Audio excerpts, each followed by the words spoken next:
DJ Skeme here, USR Radio, Urban Synthesis Radio. Representing here, my man. Yeah, Urban Synthesis Radio. Representing my man Reach, Pyramid West. You know what I'm saying? Shout out. We're seeing today studio of my man Below, and finishing up. You know, Shameless, my mixtape coming out soon.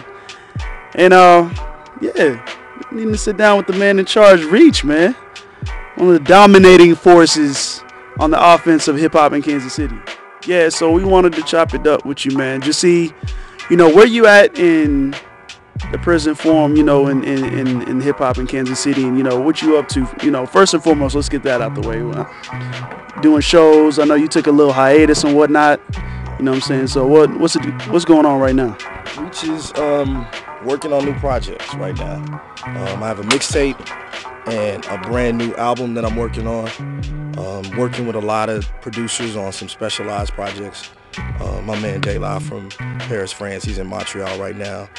My man Max Miller-Lorne from San Francisco, California.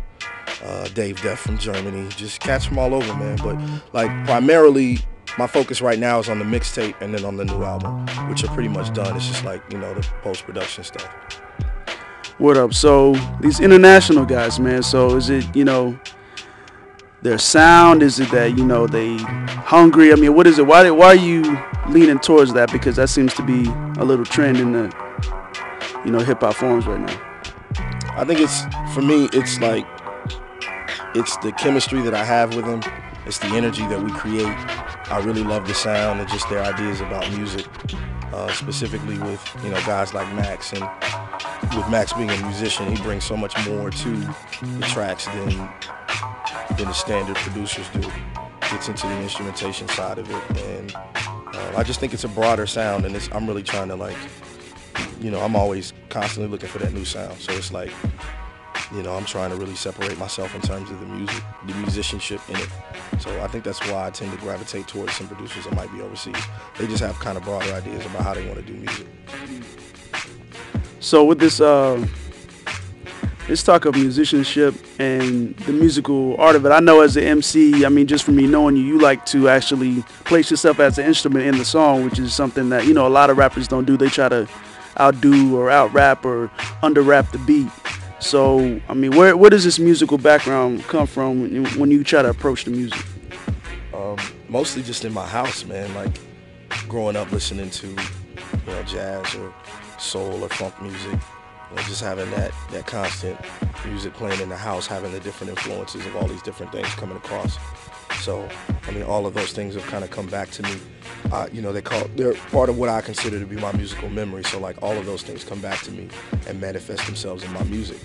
And I think when you look at hip-hop in terms of its musicianship, and you look at your human voice as an instrument, as something that fits in within the rest of the whole musical piece, like, that's how I tend to look at my music. Like, I'm just trying to be another instrument, just like a soloist over that instrumentation. So when did you actually, you know, get introduced to hip-hop? Hip-hop came later. Hip-hop was like probably second, third grade, like 8, 9 years old is when the hip-hop came in. So I had all of these other influences that kind of lend themselves to hip-hop, and, you know, those are the musical genres that have informed hip-hop.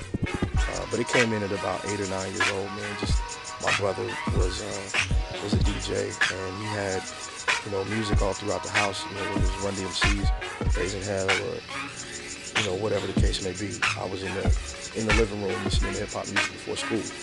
So that's when my interest in those things came in. And, you know, a couple of years later, when I got into junior high school, is when I started writing. So You don't really do the, I guess, quote unquote, like gangster rap format, or, you know, Gas Pack, whatever you want to call it. You have your own style. So what influence you do actually go that lane versus, I guess, you know, copycat and others? I mean, my music, I think, is definitely informed by KRS-One. It's informed by Run DMC. It's informed by Rakim. So I think it's definitely based and rooted in a golden era form of boom bap hip-hop that was all about lyricism. I think that's the heart and the root of it, because that's the music that I was getting initially when I started listening to it. So that really kind of informs my perspective as an artist. how did you get on? You know, how did you start, you know, making those inroads to where you could get shows and whatnot? For me, it started with like Kids One. Kids Uno was my predecessor that kind of walked me and stepped me through the scene and told me what was going on here, and helped me to kind of see the foundation of what hip hop was at the time, which you had groups that were out like Heat Mob, of course, my big brothers, and then you had, you know, Sevenfold Symphony, which was Brother Moses and Skull, and you had all these artists out here that were doing things, and I was able to get my foot in the door of the hip hop show on KKFI at the time, which was Massive Mondays. So I did that and just went to shows and was able to see all of these different artists. And then through that experience, I got attached to Central Hot Zone, which was Tuesday nights at Mardi Gras off of Vine.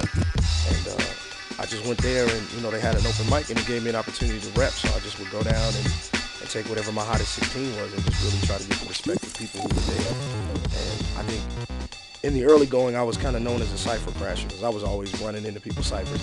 And the funny thing was I never knew who any of these people were. Like one of the first ciphers that I crashed was Guild and Cess Crew, which Guild was Simile Assembly at the time. But they were all in a cipher together and I kind of just jumped in and just like would spit whatever my piece was and like they would give me love and show me respect.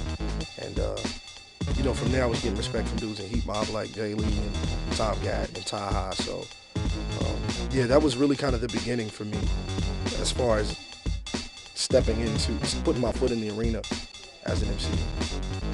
A point that my man Vashawn happened to bring up is, you know, you happened to win a Battle of the Bands, you know, a few years ago, which was awkward, you know, to say the least, since you were the only hip hop act in that presentation, right? So, you know, if you could go through a few of those accomplishments, man, and talk about how that particular one, you know, affected you. Get me talking about accomplishments, man. Don't be modest, dude. Like, it's not about that, you know. But the situation you're talking about was Farmers Ball, KJHK. That was 2005, I believe. And in that year, I decided to just kind of put my name up because I was, you know, I had an album out and it was being spun on KJ at the time. So I just decided to just kind of put my name in the hat. They reached out to me and said, you should consider submitting a song to be a part of this Battle of the Bands. You know, and I knew Battle of the Bands traditionally were rock-based competitions. But I decided, why not? You know, I didn't have anything to lose, so I put it up. And when they did the selection process, there's 8 bands.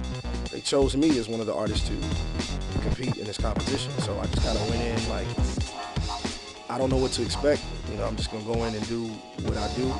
I took my DJ Attacks with me the first night for the opening round, and the judges loved it, and they asked us to come back for the finals. They broke the 8 down to 4 for the finals. We came back. He wasn't able to make it out that night, so you sat in with him. You sat in with me on that show, and everything was like disastrous with the Granada CD player debacle, but we just kind of just said, forget it, turn the music off. We did it, the whole thing freestyle, and it was just like a whole dope impromptu performance. And they liked it enough, and I won that. And then later that year was the Scion situation, which everybody knows that story by now, I'm sure. But long story short, Toyota did a competition, same kind of situation. I submitted a song. Out of 2,000 entries, they chose 10. I was one of the 10 they chose, and then from there, online vote, and I ended up winning that. Shot a fully produced music video in Los Angeles. An endorsement deal with them, went on tour with Big Daddy Kane, 4 cities, and that's pretty much those 2 things were both really in the same year. So this is DJ Skeme, man, Reach, Soul Providers Crew. You know, just getting you a little insight in the man from Kansas City and, you know, the future KC hip-hop, in my opinion, coming from some, you know, little boy from the South. But yeah, respect Pure Midwest, you know what I'm saying? USR Radio, we're still coming. You know, my man Reach, he's been kind enough to mention that he would contribute, you know what I'm saying, to the podcast with Sean. You know what I mean? Pure Midwest is going to be up on the site too, and hopefully I can get some more coming, you know what I mean? So thank you, everyone. Thanks for checking this out. Peace.